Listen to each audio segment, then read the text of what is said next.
Joining us now is Florida State Senator Shevrin D. Jones. Senator Jones, always a pleasure. Thanks for joining us. Welcome back. It's always a pleasure to talk to you. Thank you. Pleasure's all ours. But let's jump right into this bill. Would you say that this is one of the most restrictive anti-LGBTQ plus bills? And what kind of feedback, sir, are you getting from your constituents? Yeah, one it is that, but I also want to stress the fact that last year we voted on a parental rights bill. It was called the Parental Bill of Rights, and it basically gave parents the rights that they already have based on the U.S. Constitution, also within the Florida Constitution. This year they came with part two, and they added sexual orientation and gender identity cannot be spoken about and or talked about within curriculum within the classroom, and making it clear that within a school district that the school district cannot encourage it. Now, not only is that restrictive, but considering the fact that the Trevor Project, it gave the statistic that a fourth of young people, LGBTQ young people, commit suicide not because of their sexual orientation, but because of how they're treated. And I'm going to continue saying it that the state of Florida is becoming a dangerous place to live if you're black or gay. Well, I mean, Senator Jones, you're both. So, Yes. yeah. So, I mean, how does that make you feel knowing that your colleagues are creating bills like this? Well, you know what's interesting? If I would have had a teacher to be able to go and speak with when I was younger, I would have. I have supportive parents, I have supportive siblings, but a lot of young people do not fall into the category or are not as blessed as I was. And so when I see this, the same thing I share with my colleagues in their offices is that this is not, you cannot legislate this conversation. You cannot legislate good parenting. You all know good and well that even within your families, you have LGBTQ youth and adults that you yourself are voting for right now. And I'm not talking about for in support of. I'm talking about for voting for and hurting them. Yeah. So, what do you think this bill is intended to do? The bill is intended for the Republicans to continue doing what they're doing and creating this national agenda, especially here within Florida, to feed into a base, continuing the rhetoric of the last 4 years of bad leadership under Donald Trump. And that is what is feeding the people in which they are trying to feed this type of propaganda to. It is a non issue. The issues that we should be dealing with in Florida are not being dealt with. The rent in Miami is astronomical. We are dealing with a crisis with teachers within the classroom. Why are we not dealing with those issues? Why are we dealing with this social experiment that Republicans nationally are on right now? Yeah. Well, I want to bring it back to this bill because you made a great point about being blessed and having supportive parents. But I'm sure you know, sir, there are many folks who don't have that. They don't have a circle. So talk about how this bill is going to impact struggling young folks trying to find themselves and come out. Well, I mean, go ahead. No, that's it, sir.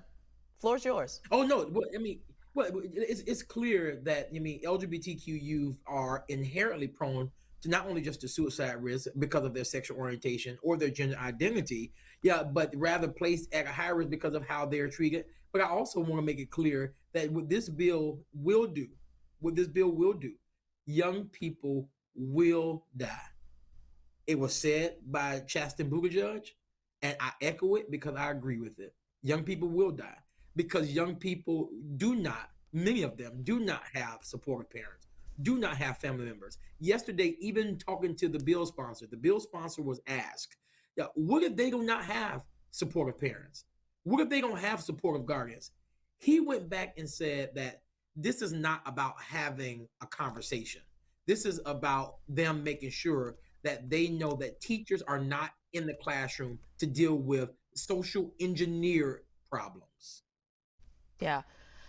You mentioned something earlier about the social experiment that the state of Florida is currently undergoing right now. Let's talk more about that because it seems like you guys are neck and neck with Texas, right? Texas passing their restrictive abortion law. You all are now in the process of trying to pass one as well, which would end abortion at 15 weeks.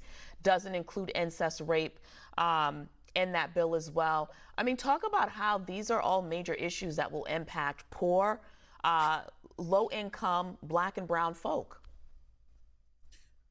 Well, I mean, first of all, I'll keep saying it, and that is that pro-choice is not real here within the state of Florida. Freedom is only free for those who are a Republican right now. The problem that we're seeing within the state of Florida in this social experiment that the Republicans nationwide are doing is going to blow up in their face. The fact that we cannot even pass an amendment that was put on the table in committee to ensure that women who are raped or experience incest, that they would be qualified to get an abortion. It was justified that that child is still a child, breathing child that's from God. We're giving the individual who raped a child or someone more rights than a woman. And but not only that, the state of Florida is clear that they are more concerned about a heartbeat of a child in a womb than they are about the heartbeat of the human beings, the 22 million people who walk here within the state of Florida, or the individual who's a part of the LGBTQ community. That's the social experiment that the Republicans nationally are doing. All right, Senator Jones. I mean, we've identified the problem, right? So what are the solutions at this point? Here we are. I'm glad you asked that. So the first thing first, that I mean, Florida, we have work to do. We have organizing to do. I do want to let it be clear that Governor DeSantis, he won his election by less than 1%. He is beatable. We have candidates that are running, but we still have to do our due diligence in getting the message out to the everyday Floridians. What we are doing tomorrow, later on this week, we are launching a statewide initiative to begin to not do voter registration. Since the state of Florida wants to restrict voting, we want to encourage Blacks and Browns within the state of Florida to vote by mail. So we're doing Operation Blackout, which is starting on Friday, and we are going to travel the state of Florida organizing throughout the state and giving the message on how these bills that are coming through the process are detrimental to our community. So how can we all join in, right? I mean, because at the end of the day, these bills will impact all of us one way or another. And that's that. That's what we have to stop talking such high level. We have to begin speaking to individuals in with the kitchen table conversations. Most of the people in our community, they don't understand the nuances of what we do and what we're talking about. They don't understand the bill process in which my office, we make sure that we try our best to educate them. But if we could bring it down to them to let them know what they're trying to do to their child, to their grandchild, to their niece, to their nephew, bringing that information back into the household, I believe it gets people attention much better than what we see in right now. Yeah. And that's what we're missing. Yeah. I want to read you something. The president actually weighed in on this bill. He tweeted, "I want every member of the LGBTQI plus community, especially the kids who will be impacted by this hateful bill, to know that you are loved and appreciated just as you are. I have your back, and the administration will continue to fight for the protections and safety you deserve." Your response, Senator Jones. One, I appreciate the president for stepping in. I appreciate the administration for everything that they're trying to do within the state of Florida, because we don't have the leadership here.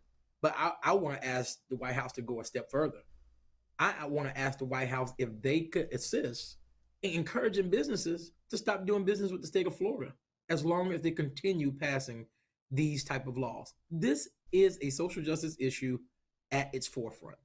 And I believe that we have a responsibility that people who are doing business here, that they know that this is not a place that's conducive for your business nor for your families and the families of the people who work for your company. All right, Senator Jones, we'll have to welcome you back to continue that conversation. Always a pleasure, sir. Thank you.